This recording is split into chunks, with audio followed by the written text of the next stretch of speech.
When did the world get so fat? And what are we going to do now about our children that are overweight, obese?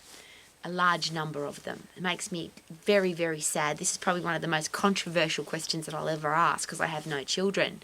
Why have we got so many fat children? If we love our kids, why would we do that to our children?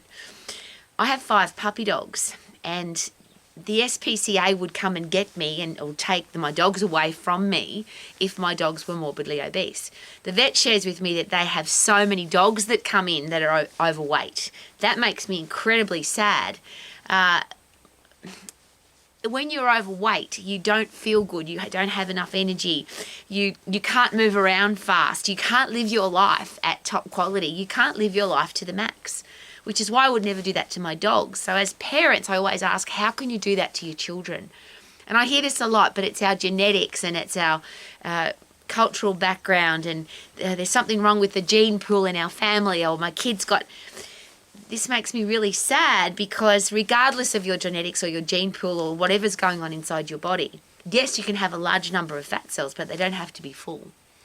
And the question that I always ask, and it's none of my business because not my kids, but the question I ask myself because I'm sad is if those children were really fit and really strong, even if they are overweight. So if I've got a child that loves to eat takeaway food or drinks fizzy drinks or go to McDonald's or any of the things that we are saying our kids are doing to make them fat, if our kids are fit and strong, then they're less likely to have a challenge with their weight. But even if they are overweight from having subcutaneous fat, the fat that sits between your muscle and your skin, that it's not a dangerous fat, and you can be healthy, overweight, and still live your life to the max if that's how you want to live.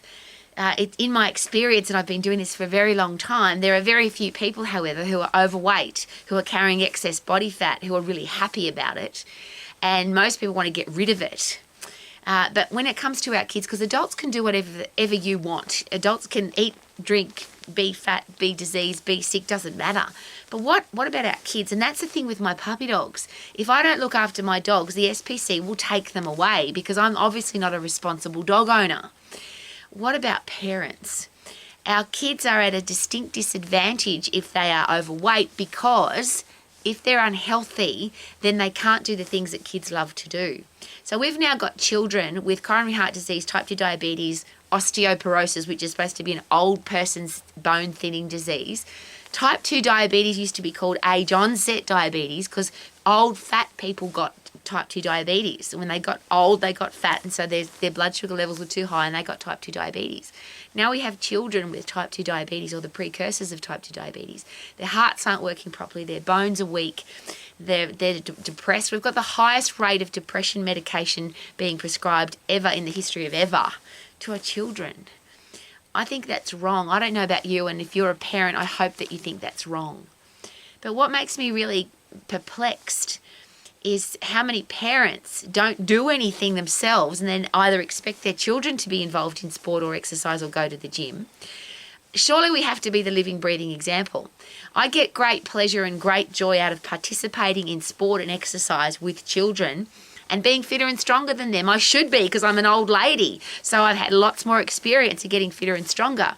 I want to be admired as a healthy, fit, strong, lean old lady, not, oh, there's the old lady who can't keep up with us because she's too old, she's too fat, she's too sick, she's too diseased.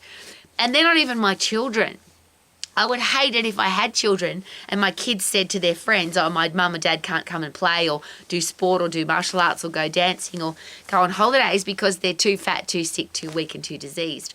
I'm using those words because that's how what has happened to the world. That's how we are now living as human beings.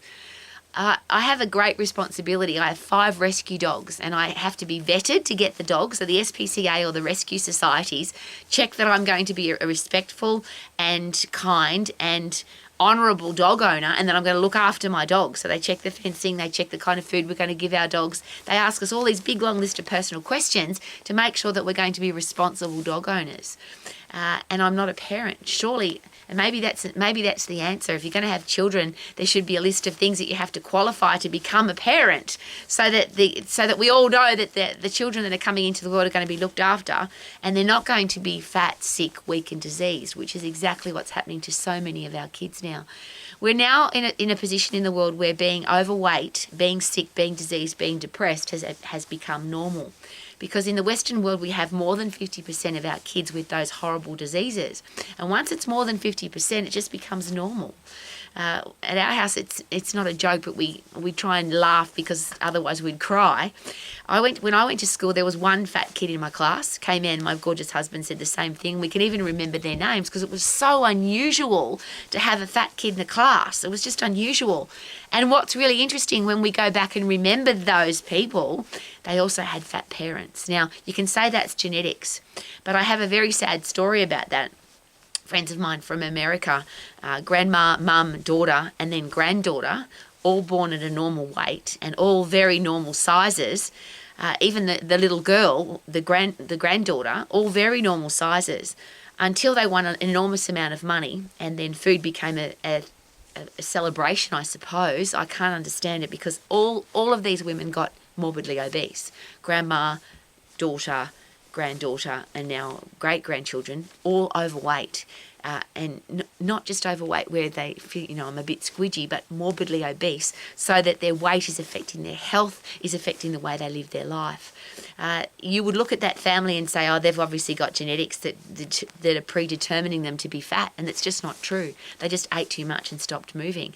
These are people that if they're at a shopping centre and the restaurant is across the car park, they will drive their car from across the car park to the restaurant, because they are so inactive. But when you're morbidly obese, very, very, very difficult to be active because you don't feel like it. It's too hard to drag your body around. Again, we joke at our house because I collect a lot of rocks from my garden, and we've now got what we call rock sacks. So we carry rocks on our back because when I find a great rock, I want to bring it back to the car. But very complicated, hard, difficult to move when you're carrying an extra 20 or 30 kilos on your back. It's much harder to walk. It takes up a lot more energy to do it. And I think that's one of the very big challenges we've got in the world. So my puppy dogs, who are very relaxed and casual this afternoon, it's a beautiful sunny afternoon and they're all sleeping, but I take great responsibility to make sure that they stay really fit and that we sprint. And dogs are not meant to walk on a lead. They're not meant to go slowly through the park. I have a big property so that I can let my dogs go and they sprint like crazy. And when you see a dog sprint, it's one of those most joyful experiences, almost as joyful as watching kids sprint. So when I see kids running around, I go, yay, that's so awesome. I often hear adults say, stop running around, and I always say, no, keep running around. The more you get puffed, the heavier you lift, the more active you are, the more you can live your life to the max. So regardless of how you've decided to live your life, please can we be the example for our kids that it is possible to be healthy, fit, strong, lean, not depressed, happy, positive human being with a career that you love, all the things I bang on about. Be healthy, fit and strong, have a career or business that you love so you can be financially free and you can have great people in your life because you make better decisions, and then you can actually live your life to the max. What do you reckon, puppy dog? Shall we live our life to the max? Woohoo! They're all lying down.